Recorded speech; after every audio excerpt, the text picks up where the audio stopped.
ce que nous proposent les socialistes aujourd'hui, c'est en réalité que Rouen soit, pour encore longtemps, la seule métropole française à ne pas disposer d'un contournement autoroutier. C'est-à-dire que ceux qui nous expliquent en permanence qu'ils représentent le progrès, en réalité, veulent plonger l'un des principaux territoires de notre région dans la régression.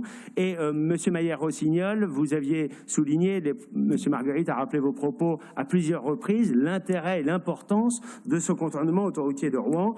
Et vous l'aviez d'ailleurs consacré par différents votes, ici même au Conseil régional.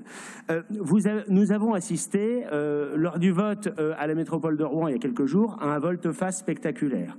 Alors, vous essayez de l'argumenter en teintant d'écologie ou de prétendue préoccupation environnementale. En réalité, tout le monde sait très bien de quoi il s'agit. C'est en réalité un petit arrangement d'alcôve entre les socialistes et les Verts. C'est-à-dire qu'au municipal, vous avez trouvé un accord sur ce point et les 4500 électeurs des Verts aux élections municipales prennent ainsi en otage les 500 000 habitants de la métropole rouennaise et accessoirement les 3 300 000 Normands. C'est une honte parce que c'est absolument contraire à la démocratie, c'est une honte parce que c'est un volte-face par rapport à vos engagements antérieurs et évidemment ça va pénaliser concrètement les Normands et notamment les classes populaires parce que peut-être qu'un certain nombre de bobos habitant dans le centre-ville de Rouen seront satisfaits de votre décision, mais en réalité ceux qui prennent leur voiture pour aller travailler notamment, eh bien c'est eux qui vont être pénalisés et lorsque le développement économique de notre bassin d'emploi ne pourra pas se faire dans de bonnes conditions, eh bien à la clé ce sont des emplois qui ne seront pas créés, ce sont des Normands et notamment des Rouennais ou des habitants de la métropole qui resteront sur le carreau. Donc votre responsabilité, en réalité, elle est très lourde. Et vous évoquez l'argument écologique, mais alors qu'est-ce que vous proposez en alternative? Alors soit que les camions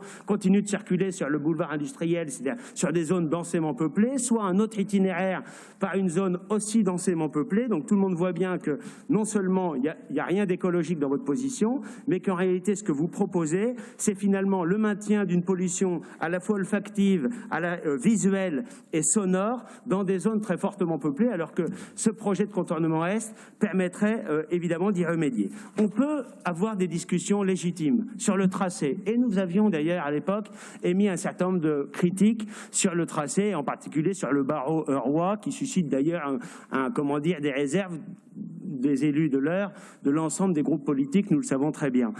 On peut avoir des discussions sur le péage, faire en sorte que ce soit les poids lourds qui paient le péage, mais qu'il y ait des mécanismes d'abonnement, par exemple à bas coût, pour que les habitants, en particulier de la métropole rouennaise ou des zones périphériques, ne payent pas un prix prohibitif pour le péage. Mais prendre en otage, comme le font les socialistes, un projet absolument majeur et donc les habitants avec, c'est absolument scandaleux. Alors comme toujours en démocratie, eh bien, il faut en revenir aux électeurs. Et le meilleur moyen, ce serait de faire un référendum consultatif local sur le sujet. Il y a eu un sondage. Les sondages, il faut les prendre avec précaution, mais ils disent quand même une chose, c'est qu'apparemment, il y a un large consensus en faveur du contournement Est.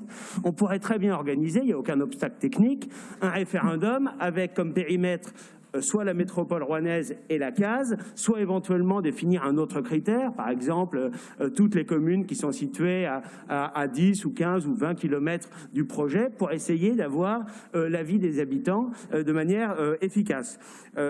Nous allons, nous, voter évidemment pour ce projet. Encore une fois, nous avions émis, lors de nos différents débats, un certain nombre de réserves ou de critiques. Le projet actuel, il est loin d'être parfait.